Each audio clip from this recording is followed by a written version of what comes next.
Hare Krishna, Hare Krishna, Krishna Krishna. Om Namo Bhagavate Vasudevaya.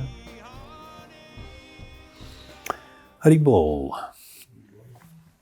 So at the request of James, we will be starting to do a series based upon the Bhagavad Gita.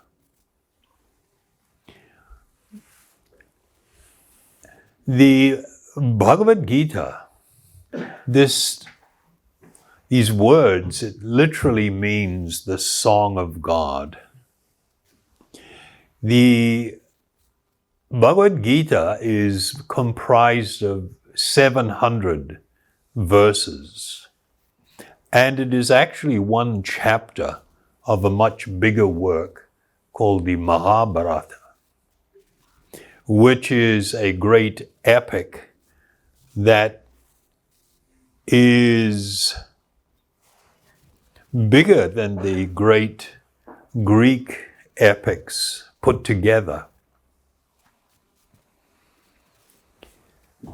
The text that I will be using is drawn from a translation of Srila Bhaktivedanta Swami Prabhupada. And he titled the translation that he did, Bhagavad Gita as It Is. And in the introduction, he asked, one may ask, what is the need for another translation? There are already hundreds of translations. And it basically has to do with the fact that many of the translations are also interpretations. And in those interpretations, the essential message as it actually was, or as it is not presented with that understanding and with that clarity. I first read Bhagavad Gita 54 years ago. And I had this extraordinary experience. I had already been very deeply influenced by yoga philosophy, or at least aspects of it and practice, since I had been about 14 years of age. And I'd had some very amazing experiences and realizations. And I thought I had it together. And so when I read Bhagavad Gita, because I heard, wow, this is it, this stuff's got everything. And I read it from cover to cover, and I put it down, and I was just amazed that I didn't get one solid idea out of it. It was like nothing jumped out to me. It was like a big aha moment. And of course, the reason was in this world, we're super unaware of what shapes our state of consciousness. Our state of consciousness really affects how we perceive and how we understand or misunderstand. And so you can have a room full of 50 people all hearing exactly the same thing, and there will be perhaps anything from 30 to 50 completely different takeaways, because people heard things differently, or they understood it differently, or they related to it differently. And this is the effect that our state of consciousness has on what it is that we hear. over the course of time, my appreciation for this great work became, of course, much deeper and much more profound. You know, I could probably take a verse, any verse from the Bhagavad Gita, and maybe speak for about 4 or 5 hours and not run out of things to say, because it's like you have just layer upon layer of amazing truth, and things are interconnected with other things, and as you start peeling back the layers, more and more becomes revealed. The change in my perception of things was because of the influence and the blessing of my spiritual teachers, but also because of engaging in a profound spiritual process that brings about change, and it lifts the fog and makes it so that one can see things with tremendous clarity.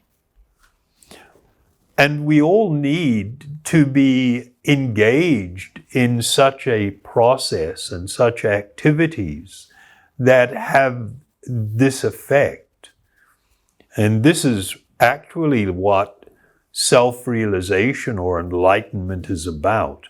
It's the process of increasing clarity on things and coming to the point where you can even see things in a way that you couldn't have imagined as being possible and at some other time. So in going through this work, I'm not going to go through it from beginning to end. And I'll just let you know, I have done another series of talks on Bhagavad Gita called the Bhagavad-gītā Chalisa. Chalisa means 40. So what we did was to take 40 verses from Bhagavad Gita, which present present the essential message or truths that one will find in this extraordinary work. The approach that we're going to do here is a little bit different. In the Bhagavad Gita Chalisa, we look at the Sanskrit, we sort of unpack things, and sort of dive into, truths in probably a deeper sort of way. But what we're going to do here is we're just going to take relevant topics that people can relate to and affect and influence, and influence in our life in different ways, and examine what does the Bhagavad Gita have to say on this particular issue. And we'll be doing stuff from, mental health to reincarnation to, it's just unlimited number of things that you can examine. So I'm hoping that that will be very relatable to many, many people and will be beneficial and helpful. There's a great need for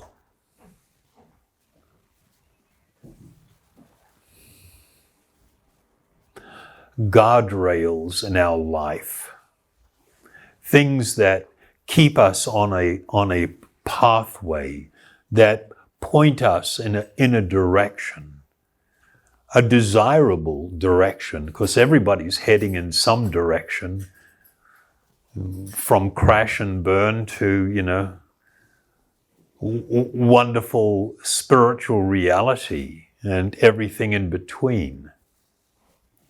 And one needs to seek out authoritative spiritual revelation or teaching. And then when you take it on board, it's not just by reading it that there will be understanding. People should never mistake the ability to read a book for the ability to understand it. They are different things.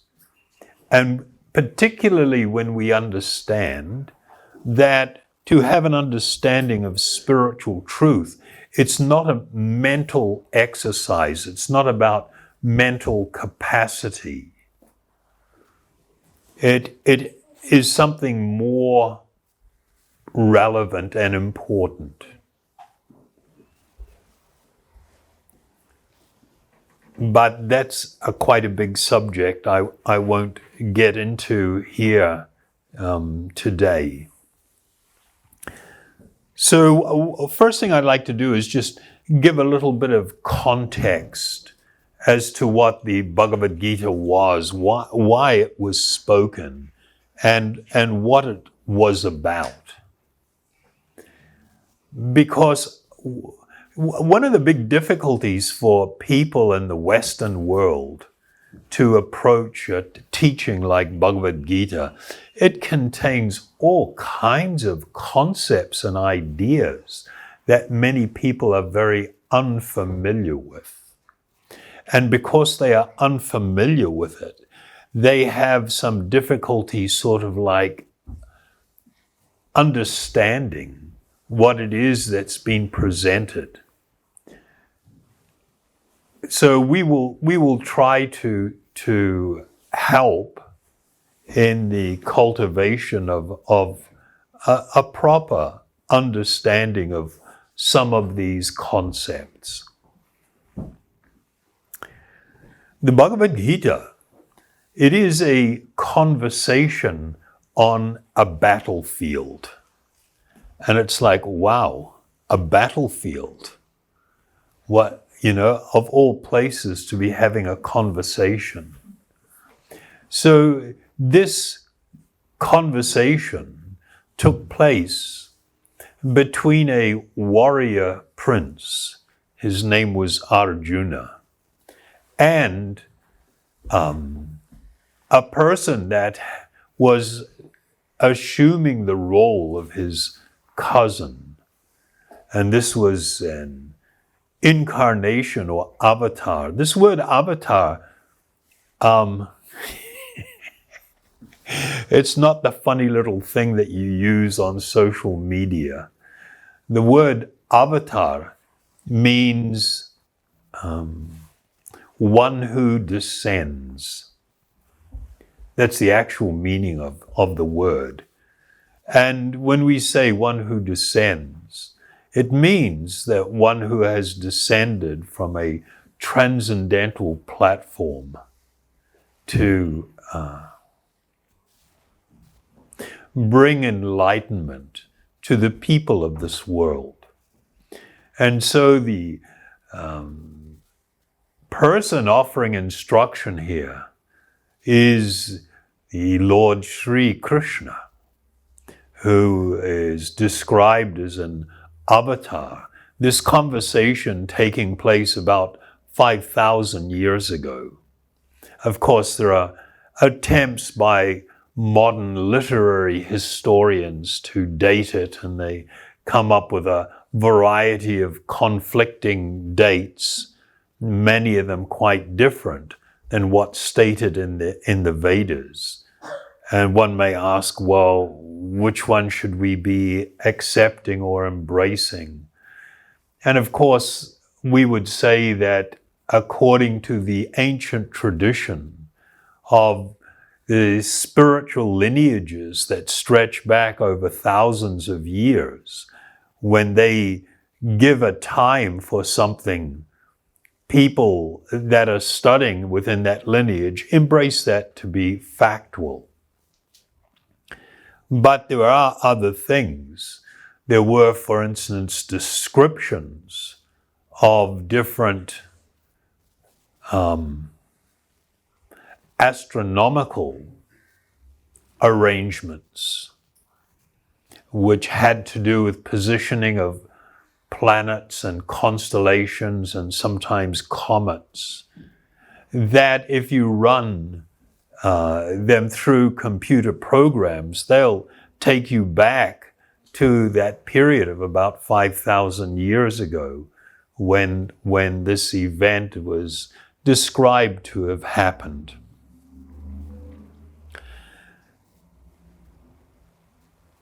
The background is actually, wow, it's deep and really interesting. There was a family. They were a king who was a great emperor and ruler. He had 3 children. And what traditionally used to happen was the children of a king or emperor were trained to properly administer states and to do it in a very godly way. But there were certain things that would disqualify a person from taking on that role. And one of them was severe physical disability. So the eldest son, he was born blind.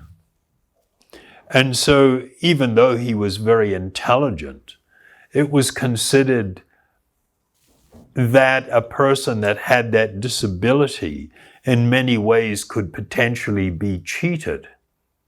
And so it was not considered appropriate for a person to assume that role. And so the second son, his name was Pandu, later assumed the throne. And his elder brother, Dhritarashtra, was always kind of bummed about that because he felt it was his rightful position. Pandu, he had 5 sons, but he died somewhat prematurely, meaning at a quite young age, when his 5 children were just like little kids, like really little. And so there was this big problem that arose. How would the kingdom be administered when the children who were considered the heirs were not capable or qualified? And so the elder brother, the blind brother, Dhritarashtra, he stepped up and offered to become the regent. So he was going to just take care of things until the children came of age.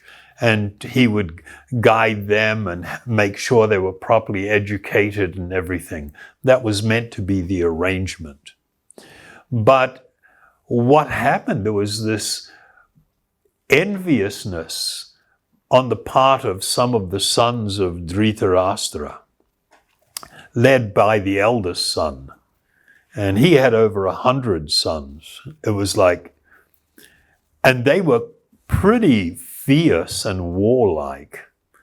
And they didn't like the idea that their cousin brothers would take over and run the kingdom when they came of age. And so they had a pretty sneaky and evil uncle, his name was Sakuni, whom was really engaged with plotting and everything. And they actually made a plan to kill the young princes. They tried it by poison. The strongest amongst the 5 boys was fed poison, and he went into an almost coma-like state and fell into a body of water. And when that happened, it was described he was actually bitten by a poisonous snake in the water whom he had disturbed. And the poison from the bite served as like a antidote for the poison and sort of offset it. But he was pretty out of shape for quite a long time from that. And so people began to worry. A palatial home was built for the sons of Pandu. They are known as the Pandavas. But this palatial building was designed to be highly flammable. They had packed lacquer and resin from trees, in between the walls and everything when they constructed this thing. And the plan was that one night they would set it on fire and they would all be killed. The young boys and their mother was warned about what would happen. And a tunnel had previously been prepared in case there was a need for an escape route. And so they got out before the fire took place on the night. And then were put in this horrible situation. What were they going to do? Since there were people who were wanting to kill them, and they were pretty helpless. And so they went into hiding, and they moved from village to village as beggars and lived sometimes in the forest. I mean, they're from a royal family and very aristocratic, and now they were just like beggars. I mean, it was just, the mother could barely, hold it together. She was devastated to see her sons put through such horrible circumstance. By the time they reached early teenage life, they re-emerged, which was absolutely shocking to their cousins and to their blind uncle, that they all thought they were dead and they thought they had it all stitched up. But they re-emerged. And so it became very problematic how to manage the situation.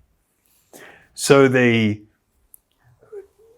greeted them outwardly with, compassion and love and everything, but actually inside they're just like, wanted to kill these guys, get rid of them.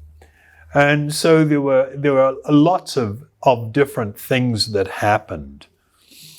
And we won't get into all the detail, although it's super interesting. Eventually, though, they asked, in great humility, they asked for half of the kingdom, which you would think was a reasonable ask since they were actually entitled to the whole thing. And out of the great magnanimous heart of their blind uncle, he gave them the most desolate part of the kingdom, which was actually desert-like. It had been an area that was subjected to a great curse and there was no rain falling. So they happily accepted what they were given and took up residence there. And it was described that from the time they took up residence, it began to rain on a regular basis every evening. And so the place actually flourished. And these young men were so wonderfully attractive because of their very spiritual countenance and nature and heroic demeanor. They were powerful warriors. People gravitated towards them. And so gradually you had a big shift of population into the kingdom, into the area where the Pandavas lived. Their new capital was called Indraprastha. So they were living quite happily there. And their cousin enticed them at a meeting, a big meeting, and where there were a lot of princes and other kings and stuff present. The elder cousin, Duryodhana, he challenged the eldest amongst the 5 brothers. His name was Yudhishthira. He challenged him to a gambling match. And the warriors used to live by these really strict codes of conduct. For instance, if anybody approached a warrior and fell at their feet and asked for protection, the warrior was required to give them protection, even if it meant they would lose their own life by offering such protection. It was unquestioned. You couldn't say no. So, I mean, it was quite intense, the codes that they lived by. And one of them was, as a warrior, if you were challenged by another warrior to to do combat or to engage in sporting activity or some form of competition, you were not allowed to say no. You had to do it. They had a very passionate sort of spirit. Yudhishthira was known as, he was more like a sage than a warrior. Although when he fought, he was frightening. It was said he was so powerful. But his countenance was more like a sage. And he never engaged in any what was considered undesirable activity. And he knew nothing about gambling.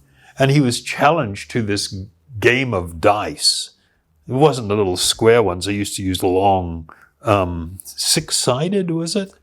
Can't remember how many sides they had on it. You know, they roll them and they bet on the outcome and everything. And Yudhishthira knew nothing about this, but because he was challenged, he accepted it. And they fundamentally were forced to increasingly wager their wealth, their possessions, everything, not being able to say no. And everything was removed from them to the point where they were driven into exile. This was part of what they had lost in this huge gambling match. They were driven into exile for 12 years. They had to live in the forest. And it's like, oh my God, here we go again. Another round of persecution. They were also, as part of what was gambled, on the 13th year, they had to remain incognito. If they were discovered, they would have to do another 12 years of exile. It was just like unbelievably cruel. And but Yudhishthira, because he would not break the principles, even though what was being done to them was so wrong, he would not break the principles, the code of honor of warriors. And so they ended up losing everything and had to go off in hiding. Just a little example of the character of Yudhishthira. In the 12th year, when it was over, there was just mad attempt by the bad cousins to find them. Because if they could find them within 1 year and identify them, they had to go for another 12 years of exile. And so they were frantically, he was sending out spies and military guys and bribing people, paying money, trying to find where they are. And the grandfather of them all, a grandsire of the dynasty, his name was Bhishma. He was an extraordinary person, a great warrior, but he was also a great mystic yogi. And he gave a hint at the very end of the period, that 13th year. he said, look for that place where no one is in anxiety or suffering. And there you will find Yudhishthira. Which meant he had such a holy countenance and such spiritual power that wherever he resided, it had enormous influence on those around him. And the place became like, quite heavenly in nature. So the 13 years went by and they were not found. So now they came out of exile, determined to it wasn't out of anger or hate. They were raised with this understanding that you have a responsibility to protect all those in your care. When you administer a kingdom, one of the things that are stated in ancient scriptural texts was one should not become a king or a ruler unless they could liberate all of the people in their kingdom that they ruled. It doesn't mean that you will be able to do it because it requires cooperation from the individual, but they had that capacity that if people sought protection from the elements and bad influences and desired to pursue a spiritual life, they had that opportunity under the protection of a great and saintly ruler. And so they had this responsibility towards the people of their kingdom. And so they returned now out of exile, stating that they wanted to get back the kingdom. And there were some arguments. There was a lot of animosity from their cousins. It was like a really, really intense scene, like really intense. And there were a number of great personalities who attempted to mediate and get some reasonable settlement. But the evil cousins were hell-bent on it was all or nothing. They were fiercely bent on this.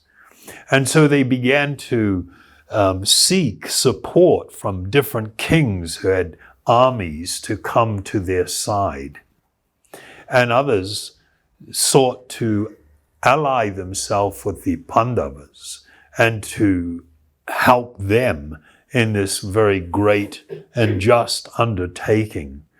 And so it got to this point where two enormous armies were assembled on a great battlefield that was known as a very holy place. The name of the place was Kurukshetra. And that was determined by all parties to be where the great battle would take place. And so they came together and they're all ready for the big fight. And then Arjuna was so, he was going for it big time. But then he asked Sri Krishna, who had volunteered, that's another long story that's really interesting, but he had volunteered. He said that he would not participate in the battle in terms of being involved with weapons or anything. But he was chosen by Arjuna to be with them, and he volunteered to become the chariot driver of Arjuna. And this has enormous significance because in that ancient culture, it was sort of like, an Uber driver, right? And in many countries, a driver, a taxi driver or a chauffeur, doesn't have a very high social status. They're kind of there to support and offer some service and mind their business. And so the chariot drivers, even though they were incredibly talented and capable, were from what was considered the lowest strata of society. And so it was astonishing that Krishna, who was at that time occupying a vast kingdom, accepted the very lowly position of being the driver of the chariot of Arjuna. And Arjuna asked Krishna, I want you to draw my chariot down between the armies. I want to look into the eyes of those who have come to fight. And so Krishna took his chariot through the middle of both armies and then turned and came back. And Arjuna, seeing this army and all these people, and this was a fratricidal war where you had cousins were called brothers because people lived in extended families. And the idea of going to war with your brother was abominable. And then you found sometimes a father on one side and a son on the other side, a father-in-law on one side and a son-in-law on the other side, a great sire of the family because of circumstances on one side and his grandchildren on the other. And the idea that they were going to fight each other to the death, was so overwhelming for Arjuna that he literally broke down and seeing it. He was not a coward. He had faced hundreds of men on his own in battle before. He was known as uniquely talented in fighting wars. And everything was very personal. It's up close. You don't do it from a distance with pushing a button or something, sending a drone. People actually face to face, they engaged in battle and killed each other. And so it was kind of like, and him seeing this, and he was known as a great hero, but it just broke his heart, absolutely broke his heart to see this. And then he began to question Krishna. What is this that we are about to do? Is it not utterly sinful? Is this not going to destroy families and family traditions? Won't everything be upturned? Are we not performing heinous and utterly sinful actions by engaging in this battle? The idea of people becoming killed. He was so disturbed that he describes in his own speech, his whole body was shaking and he could not even hold his bow. It slipped from his hand. And he was shedding tears at the thought of what was going to happen. He couldn't even stand. His legs had become so weak. He had sat down on the back of the chariot. And he stated, I am now confused about my duty and have lost all composure because of miserly weakness. And in this condition, I am asking you, addressing Krishna, I am asking you to tell me for certain what is best for me. Now I am your disciple and a soul surrendered unto you. Please instruct me. That was his plea. But that sounds pretty amazing. And, this sounds like somebody who's taking the right approach to solving great dilemmas in life, to seek out spiritual authority and in great humility, please instruct me and I'll do what you say.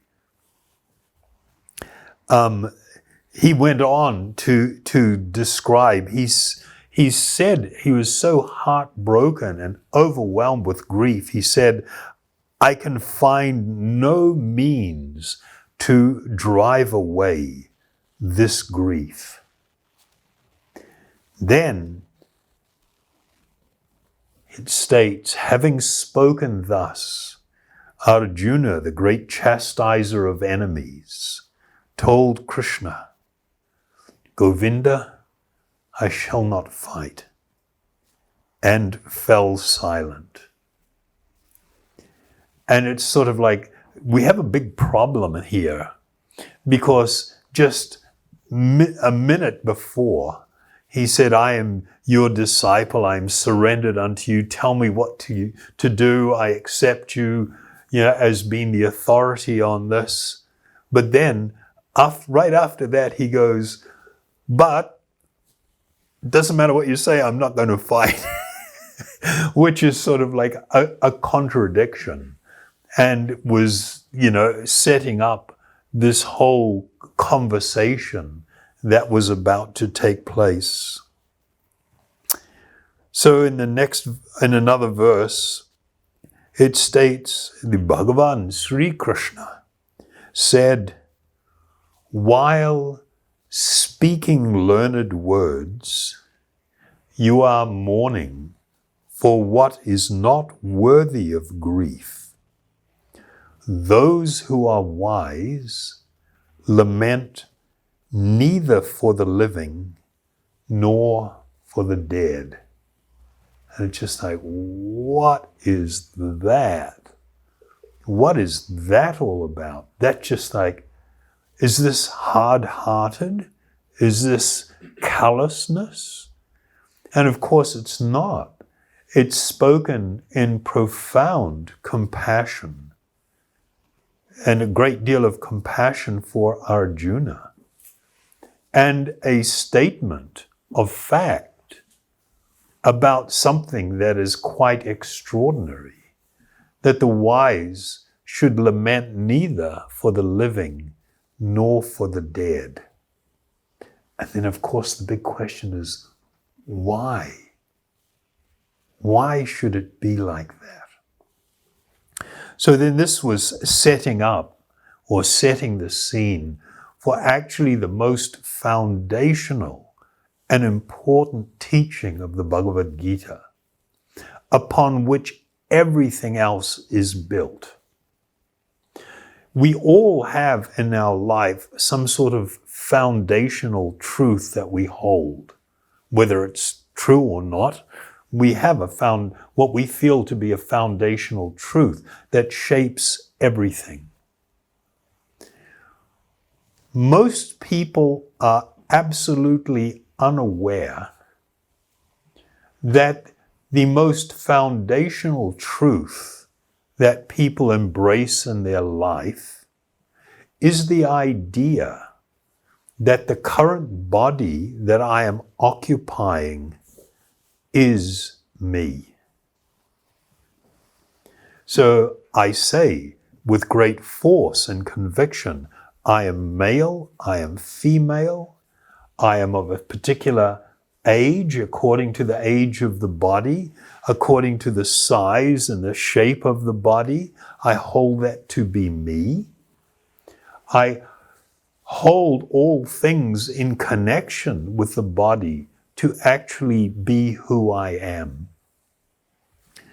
It is this perspective that is the underlying, or the underpinning, or the foundational thing that is responsible for all unhappiness and all pain and suffering in this world, in a way that we can't easily comprehend.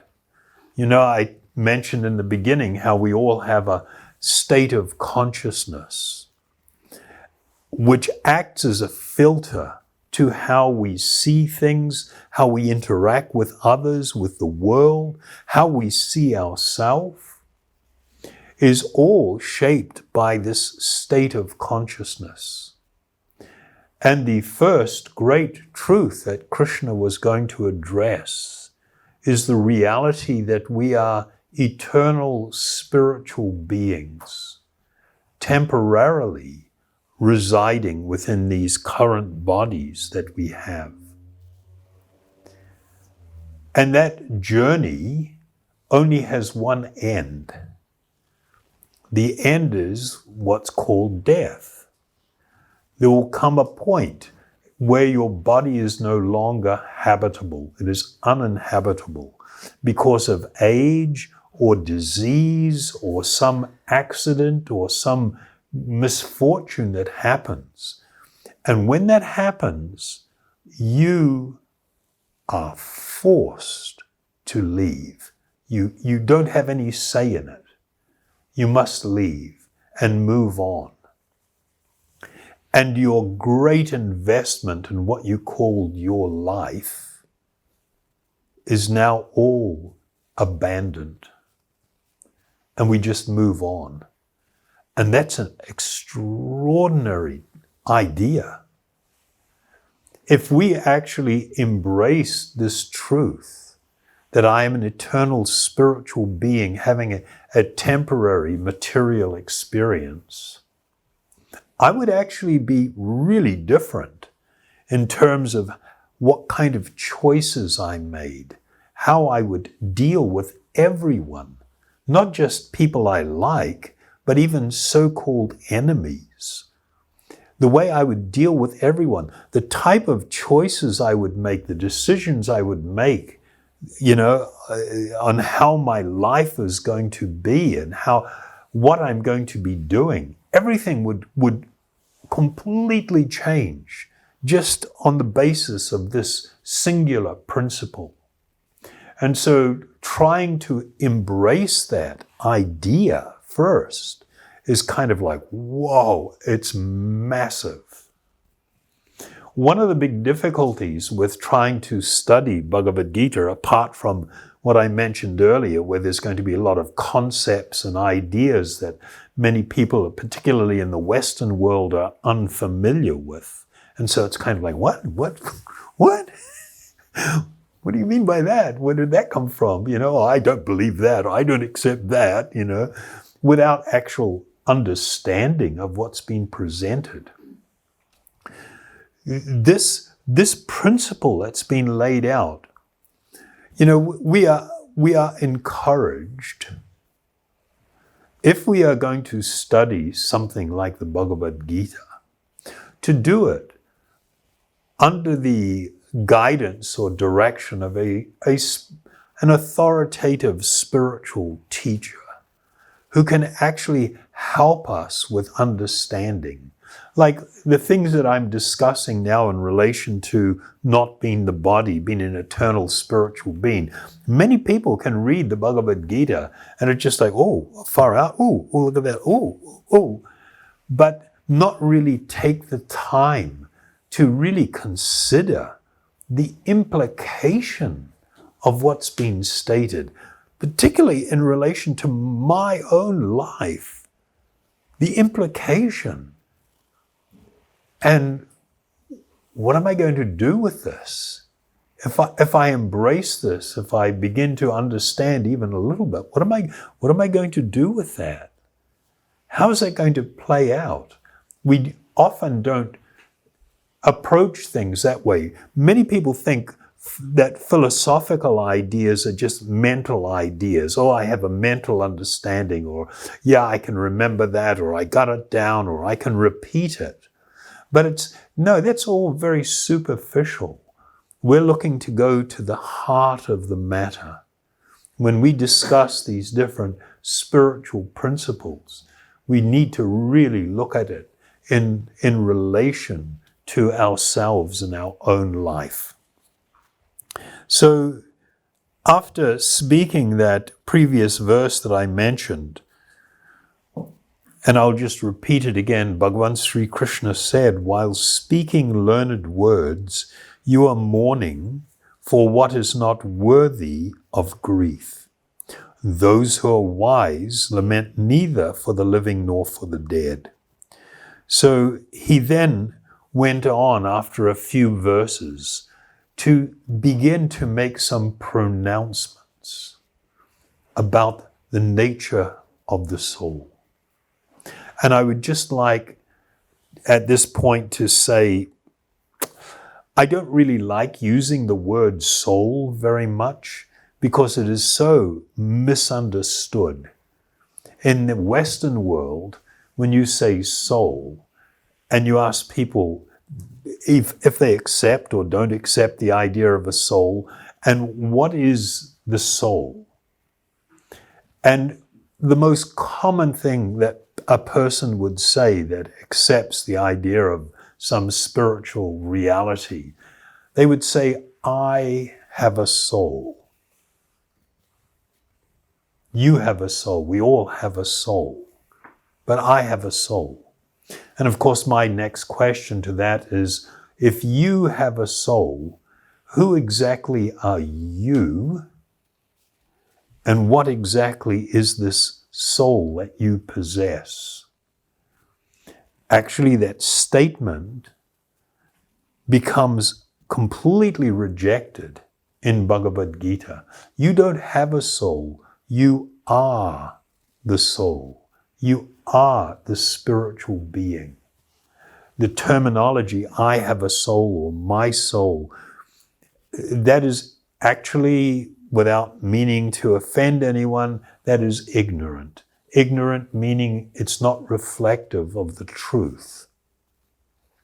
The Sanskrit word that they use is actually far more accurate. It's Atma or Atman. This word, Atma, literally translates as the self. Who you are, the self. That's kind of like, wow, that's a very deep consideration. But then speaking, I will just read a number of verses. Is this okay? We're doing all right? Interesting or what? Far out. So this is Lord Sri Krishna speaking. Know that which pervades the entire body is indestructible.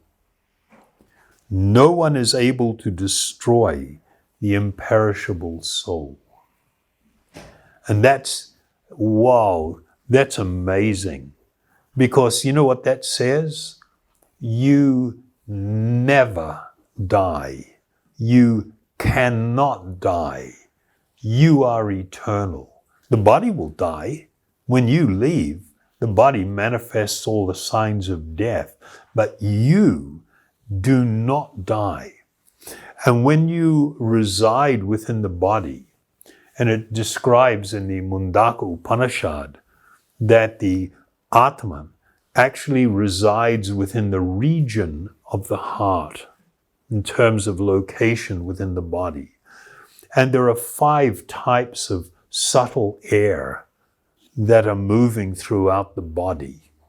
And the Atman lends consciousness to the body and to the mind through these subtle channels. Next verse. For the soul, there is neither birth nor death, nor having once been, does he ever cease to be.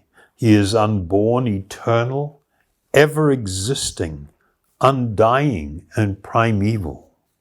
He is not slain when the body is slain.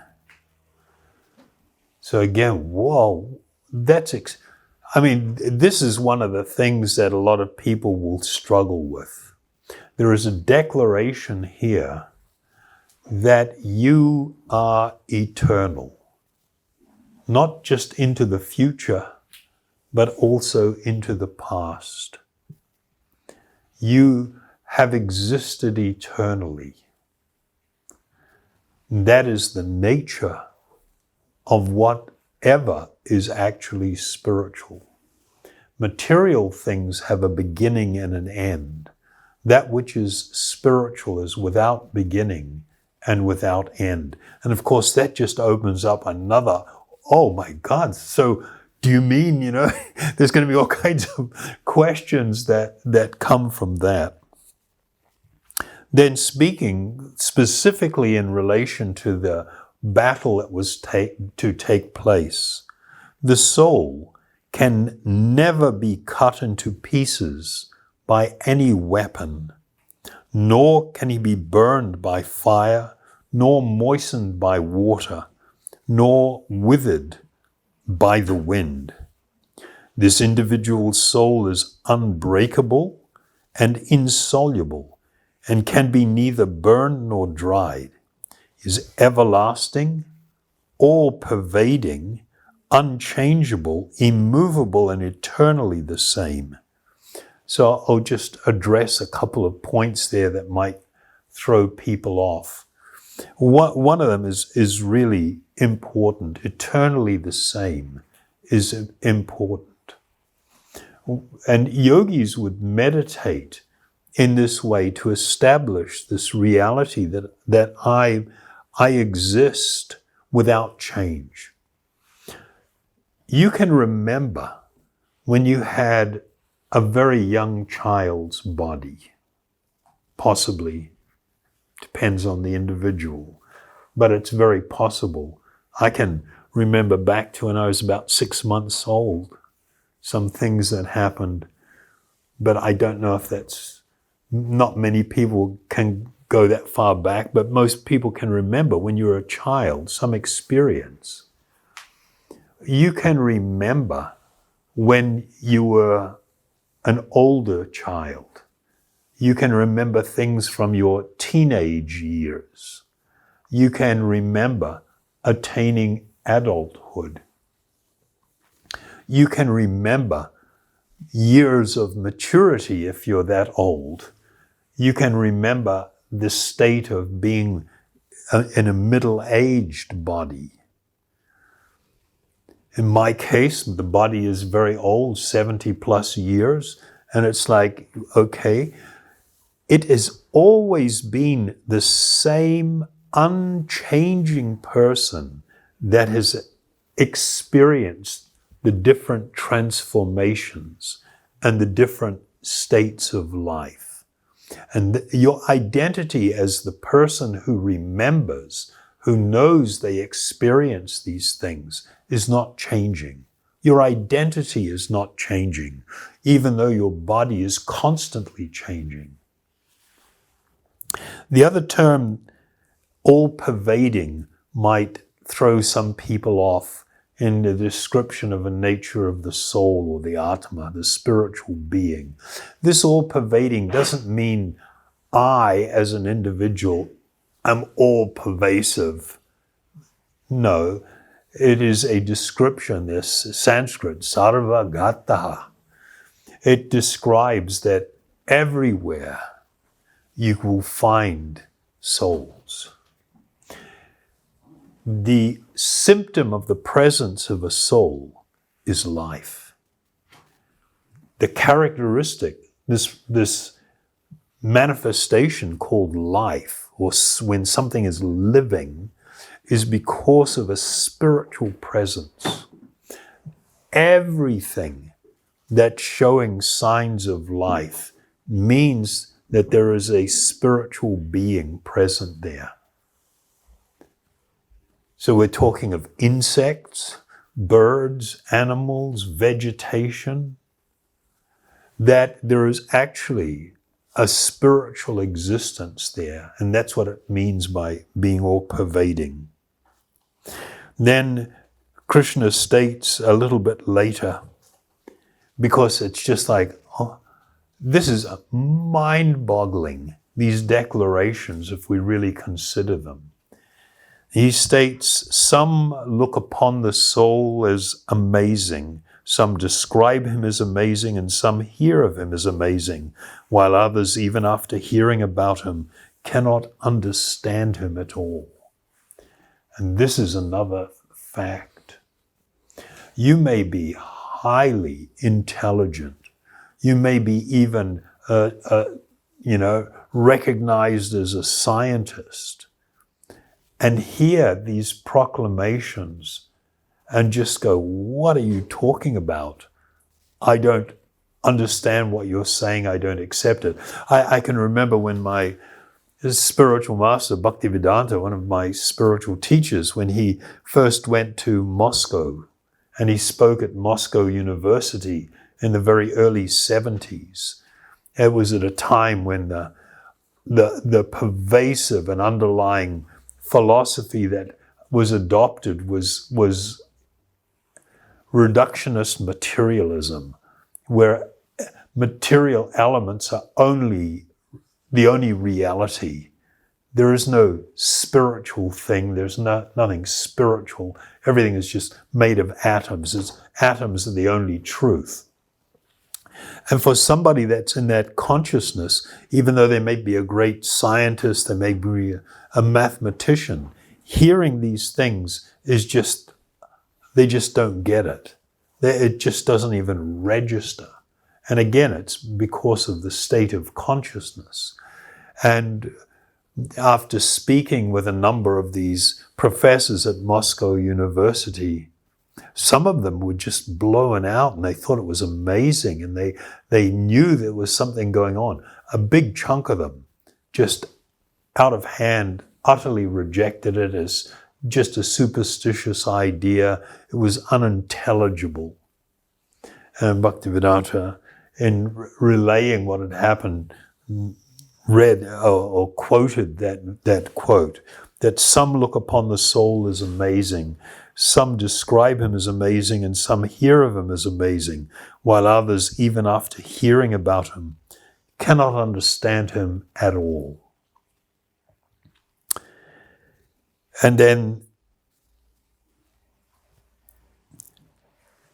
in the next verse, O descendant of Bharata, he who dwells in the body is eternal and can never be slain. Therefore, you need not grieve for any creature. This was foundational. And I'll just touch on another point just really quickly before we end. Not only are you not the body, it is understood and part of the teachings of the Bhagavad Gita that you actually have two bodies. A subtle body, this is called the linga sarira. Sarira means body. Linga sarira. And you have the external gross body, which is called the sthula sarira. The subtle body is comprised primarily of the mind. A couple of other things, but primarily of the mind. And so the understanding was, you are neither the body nor are you the mind. That these are coverings of the living being. And to make that point apparent, there is a clear distinction that is made between the living being and the mind. So in one verse it states, one must deliver themselves with the help of the mind and not degrade himself. The mind is the friend of the conditioned soul and his enemy as well. And that is something that's repeated a number of times, where the mind, if one surrenders to the mind and just follows all the stuff going on up there, you can be led to the most abysmal places. Just ask anybody, or if you yourself have ever suffered from grave depression, where you're just in the world of the mind and it's gone into this deep, dark hole. So one is taught that they must exercise control of the mind. It is our job to determine the contents of our mind, what we will think about, how we will think about things. We are meant to be making those conscious decisions. So this fundamental understanding of being neither the body nor the mind is the foundation of all the other teachings that will come through the Bhagavad Gita. And this understanding, if we aspire to cultivate an appreciation and experience the reality of that, is so transformative that your whole life will change. It will go from being an enormous struggle for some people, from a feeling sometimes purposeless and the big question, what's it all for, what's it all about, to an experience of joyfulness and wonderful purpose, and the development of spiritual love. The way in which you will not only how you look at yourself, but how you look at others and how you look at the world will absolutely transform with the cultivation of this appreciation. So this is the first thing on Bhagavad Gita. We okay with that or what? Yeah, it's amazing. Anybody have a question? We'll take one or two quick questions if anybody has. Probably may not have any questions. And what's just so astonishing for me, and proof of how out of it you can be, the very first time I read Bhagavad Gita 50 plus years ago, cover to cover, none of that jumped out at me. I kind of already had known that I'm not the body, but I didn't understand the implication of that in relation to how everyone lives, how we live in the world and things. It was just like, it just went by like nothing. Now I'm just constantly amazed, even at just that reality. Okay, all good? If you have any questions later, I think they're going to have a little meal. Feel free to ask and we'll try and address them. So I'd just like to close out with a short chant, because it's this activity, it's this process that is what is transformative. This is what gives you vision, gives you realization, makes it so that you do understand and appreciate. I will chant the Maha Mantra, the Hare Krishna mantra, very appropriate. We've been talking about Krishna. And as James pointed out, the process of meditation upon these sacred sounds, these holy names, is not a process of it's not a mental activity. It is just opening up your ears, allowing these transcendental sounds to enter your heart, and just rest your heart, rest your mind, rest your very self in this sweet ocean of transcendental sound.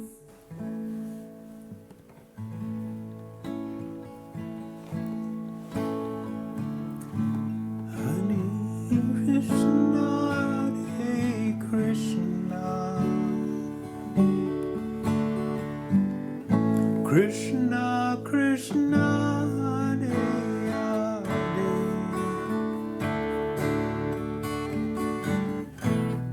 Hare, Hare Rama, Hare Rama,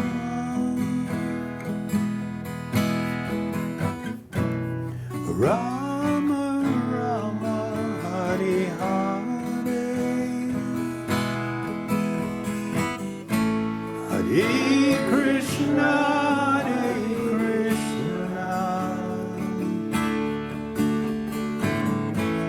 Krishna, Krishna, Hare Hare,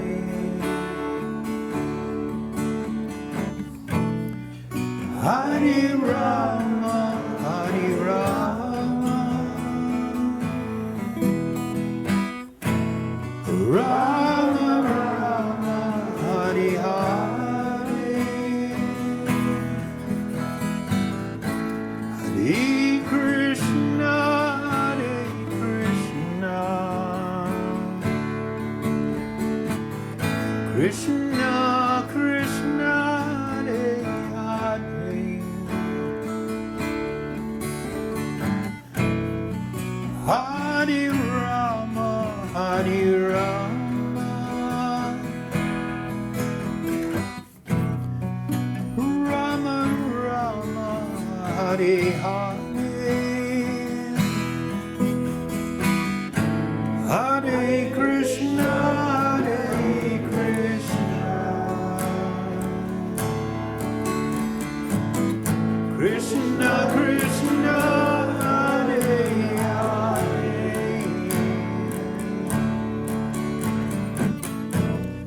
Hare Rama, Hare Rama, Rama Rama, Hare Hare, Hare Krishna, Hare Krishna, Krishna Krishna, Hare Hare,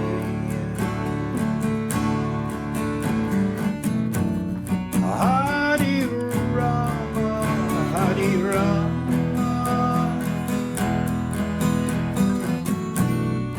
Rama Rama, Hare Hare, Hare Krishna, Hare Krishna, Krishna Krishna, Hare Hare, Hare Rama, Hare Rama,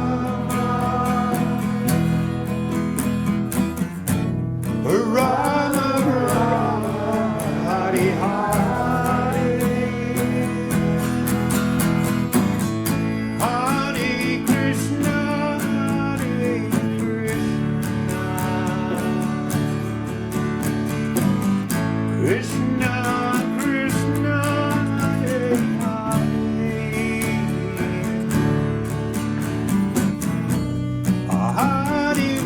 Rama, Hare Rama,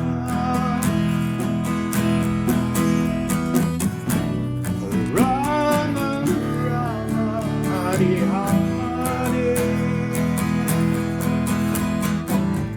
Hare Krishna, Hare Krishna, Krishna Krishna, Hare Hare, Hare Rama, Hare Rama, Rama Rama, Hare Hare, Hare Krishna, Hare Krishna,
Haribol.